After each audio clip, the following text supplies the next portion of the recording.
বিকেলবেলা ভালো লাগছিল না, তাই বললাম যে চলো ঘুরে। তিনজন মিলে চলে গেলাম ঘুরতে ঘুরতে। তারপরে সেই রাস্তা খারাপ রাস্তা দিয়ে রাস্তা পার হয়ে গেলাম। তারপরে আমাদের যে স্কুল, সেই পুরাতন স্কুল, সেটা স্কুলে পড়েছিলাম। তারপরে স্কুল ফিল্ড পার করে আমরা চলে গেলাম বাজারের দিকে। তারপরে বাজার চলে এলাম আমরা। বাজারে এসে টেসে একজন বলছে যে মোবাইল ঠিক করব, মোবাইলটা ভেঙে গেছে। তাই আমরা মোবাইলের দোকানের দিকে চলে গেলাম, মোবাইলের দোকান চলে এলাম। তারপরে বলছি মোবাইলটা দেখি তো, এত ভেঙেছে মোবাইলটা, কী অবস্থা হয়েছে। তারপরে মোবাইলের দোকানে দেখলাম, ঠিক করতে দেওয়া হলো। তারপরে সেখান থেকে আমরা আবার অন্যদিকে চলে গেলাম ঘুরতে। তারপরে ঘুরতে ঘুরতে চলে এলাম, তো কয়েকটা ফটো শ্যুট করলাম এখানে।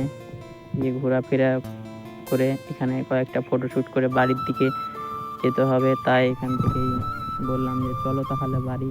আর ফটো শ্যুট করে দিলাম কয়েকটা ওদেরকেও। তারপরে ওখান থেকে আমরা আর কিছু করলাম না, বাড়ি চলে গেলাম ওখান থেকেই।